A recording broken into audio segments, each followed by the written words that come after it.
The full trailer for Fantastic Four First Steps is out, and in addition to our very first look at Reed Richards using his stretching powers, we got plenty more to chew on. Here's what you might not have caught.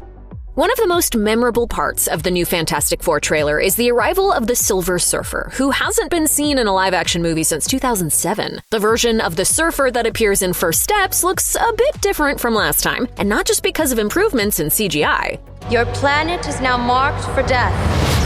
As many comic book fans know, the new Silver Surfer is more than just a gender swap. She's an entirely different character. Her name is Shalla-Bal. She's the empress of the planet Zenn-La and the love interest of the original Surfer, Norrin Radd. When Galactus attempted to destroy Zenn-La, Norrin offered to become the herald of the Devourer of Worlds in exchange for his mercy. That unfortunately meant that the pair would have to become permanently separated. In Marvel's Earth X universe, that separation wasn't so permanent after all. When they were reunited, Norrin shared his power cosmic with Shalla-Bal, and the two went on to share the position of Galactus's herald. This is only the case in the timeline known as Earth 9997, but considering that Fantastic Four First Steps doesn't take place in the same universe as other MCU films, anything is possible. The new trailer also confirms something that a lot of fans had already theorized: Sue Storm is going to have a baby. You late? I just said that. Are you pregnant? What? Unless the MCU really chooses to change things up, that baby is sure to be Franklin Richards, who was born in the comics all the way back in 1968's Fantastic Four Annual number 6. Sue actually had some pretty serious complications while giving birth in that issue, leading Reed to have to go to the negative zone and acquire the cosmic control rod to stabilize things. In the years since, Franklin has proven to be one of the most powerful characters in the entire Marvel universe. He has even been revealed to be an Omega-level mutant, though he's taken great steps to hide that fact. He has immense reality-altering powers, which really came to light when he created a pocket universe, the Heroes Reborn universe, to save not only the Fantastic Four, but the Avengers from certain death at the hands of Onslaught, an entity created from the combined powers of Professor X and Magneto. It's not clear yet how much Franklin's birth will factor into First Steps, but he's definitely going to bring the power when he arrives. The new First Steps trailer is quite simply loaded with background signs and advertisements, and several seem to slyly reference Captain America, Steve Rogers specifically. At one point, an explosion rocks what looks to be this universe's Times Square. Look away from the action, though, and two different billboards ought to perk up the antennae of Cap fans. One is for a Western called The Lone Nomad. While he wasn't a cowboy, Steve did briefly adopt the identity of Nomad in the comics during a time when he had abandoned the Captain America moniker. There have been fan rumors that he may return to the MCU under that name too. There's another sign, a marquee, for what looks to be a stage play or musical called Dear Margaret. You'll have to think back to 2016's Captain America Civil War to remember, but the full first name of Peggy Carter, the love of Steve's life, is Margaret. Margaret Carter was known to most as a founder of S.H.I.E.L.D., but I just knew her as Aunt Peggy. There are also signs all over the trailer, as well as in the previous teaser for a movie called Sub-Zero Intel. Steve Rogers was, of course, preserved in a block of ice for decades before being revived. That's the biggest stretch of these, but given that there are two other clear Cap references, this might just be one too. As the Retro Police helicopter hovers above Times Square in the new trailer, there's a bit of neon in the bottom right corner of the frame, advertising an appliance and television shop called Westview, which should be familiar to MCU fans. It's a fitting name for an outlet selling television sets, as Westview is the name of the town that Wanda Maximoff terrorizes in WandaVision by placing a hex on its inhabitants, forcing them to live in a sitcom-inspired limbo. When you let us sleep, we have your nightmares. No, that's not true. The name Westview is also itself a nod to Marvel Studios head honcho Kevin Feige, so this little Easter egg works on two levels. WandaVision creator Jack Schaefer revealed in 2021 that Westview was chosen because Feige is from Westfield, New Jersey, with the name tweaked to Westview to match the W and V in the name WandaVision. Remember how Galactus is depicted in Fantastic Four Rise of the Silver Surfer? The whole cloud thing? Yeah, no one was too stoked about that back in 2007, and it looks like they're finally making up for it this time around. Not only do we get to see the Devourer of Worlds silhouette as he looms over the city like we did in the teaser, we actually get to see his feet as he lumbers through the streets. This means Marvel is for sure staying true to the way he's depicted in the comics. But is he built to scale? His size has often been subject to debate, especially among those those who don't understand how the whole planet-eating thing actually works, how can a dude roughly the size of King Kong devour an entire world? Well, first of all, he can change his size at will, since he's a cosmic entity and much more than a mere physical being. Sometimes he appears to be huge, but not too huge, and other times we see him towering over planets in space. But even so, he doesn't literally eat those planets. He has machines that siphon the life energy from them, so that he can then absorb it later on. It's hard to tell from the trailer alone how this process will look, or if that's how it's going to work in the first place for this particular installment, but we're excited to find out how the team thwarts him. We will protect you. If you're an MCU fan, you know who Stanley is. At the very least, you've seen his cameos in dozens of Marvel movies. Are you Tony's stank? Those cameos even date back to the pre-MCU films, including Fantastic Four. Sadly, those appearances of the co-creator of most of Marvel's characters had to come to an end after Lee's death in 2018. But the filmmakers of the MCU have still found ways to pay tribute to him. One is evident in the First Steps trailer. A sign for Stanley's service center appears in the background of several shots, including the one where the Thing lifts up a Volkswagen Bug to the amusement of a group of neighborhood children. If any MCU movie needs a tribute to Lee, it's probably this one. After all, the Fantastic Four was the first set of Marvel Universe heroes he created alongside Jack Kirby, all the way back in 1961.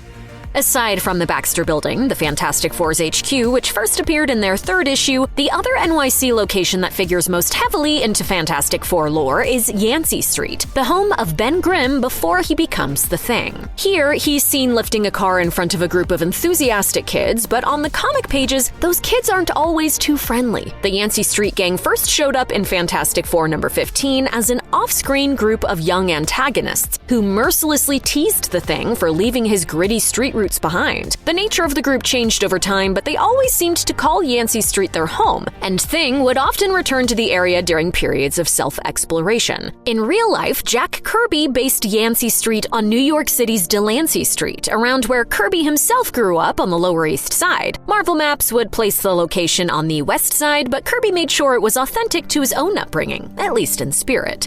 As Marvel's first family arrives on a deserted city street, gazing upwards into impending peril, eager eyes might spot a sign for Timely Comics in the distant background. This isn't some label invented for the big screen, it's a comic imprint launched in 1939 as Timely Publications that would eventually become Marvel Comics. Stay with us, the first comic book that Timely Publications published in October of 1939 was actually called Marvel Comics, and it featured Marvel's first superhero, the Human Torch. While Johnny Storm would take the name in 1961, this original Torch was an android created by a scientist named Phineas Horton, under the guidance of a guy Marvel fans have already met named Victor Timely. Timely Comics even made a return in 2015 when Marvel relaunched the imprint to sell inexpensive reprints. While the comic imprint that appears in the trailer is surely a reference to Marvel's origins, it's a name that resonates through the history of Marvel in many ways.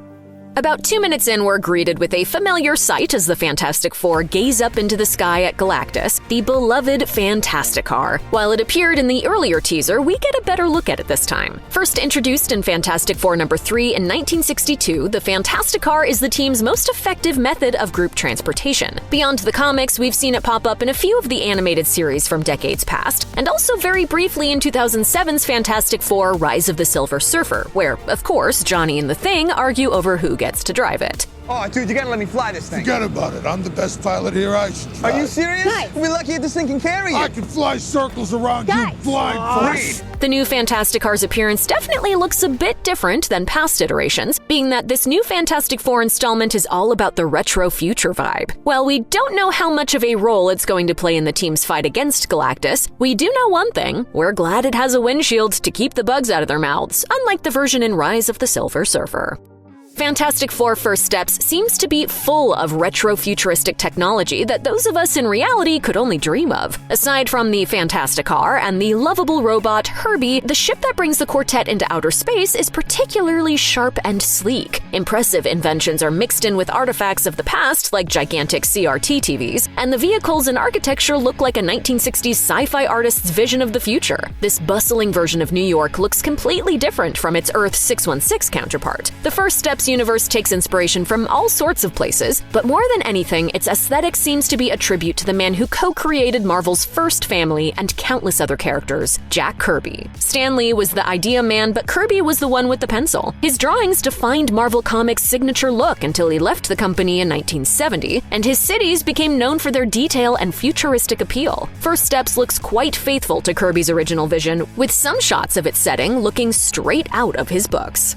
Eagle Eyes will spot a variety of Fantastic Four-themed items throughout the trailer, and given the team's apparent celebrity, that's no surprise. Anyone wanting to get their hands on toys of the Fantastic Four in the real world have tons of options. It's clobbering time! It's catchy, right? You'll find everything from smashing Thing fists to light-up Human Torch action figures, and even a Funko Pop of Mr. Fantastic if you're feeling fancy. But if you want the bulky Thing action figure that the small child retrieves in the trailer, you don't have to wait for the movie's inevitable product onslaught. It's not just a cool movie prop. You'll have to put together your own shirt for him, but that kid is picking up a Marvel Select Thing action figure released in 2010. You can grab one today for between $20 and $40 if you need a little more Thing in your life.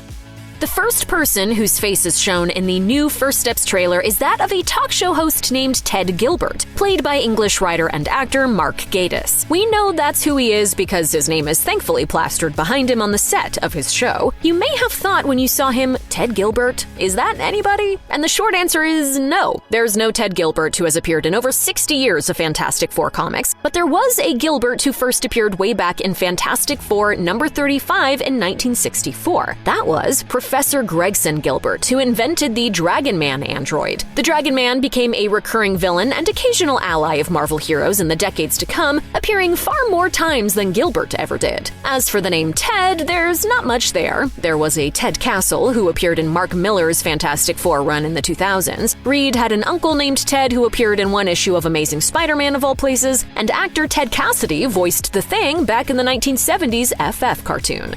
So, is the name meaningful? Is it a reference? Maybe, maybe not. If Ted Gilbert ends up building a robot dragon, then we'll know. First Steps takes place in a 60s-inspired retro-futuristic parallel Earth, but that doesn't mean that some real-life present-day product placement is off the table. In fact, in the new trailer, it's right there on the dinner table as Johnny Storm is all set to enjoy some Lucky Charms. He chooses the charms over some Kicks, both boxes looking like they're straight out of the 60s. And take a look. As Johnny walks to the table, we see the back of the box, and it should be familiar to fans of the Fantastic Four comics. It appears to be pulled from this pinup page featuring Storm as the Human Torch from 1961's Fantastic Four number 3, which was also the debut of the team's classic blue costumes. Lucky Charms is one of many real-life products given a retro revamp in the trailer. We see an ad for it in Times Square, and a shot that also includes old-school billboards for Little Caesars Pizza, Canada Dry, and 7-Up. Plus, a double mint gum billboard is briefly visible in the background twice, once as the little girl runs to pick up her Thing doll in the street, and again as the Fantastic Four are leaving the Ted Gilbert show.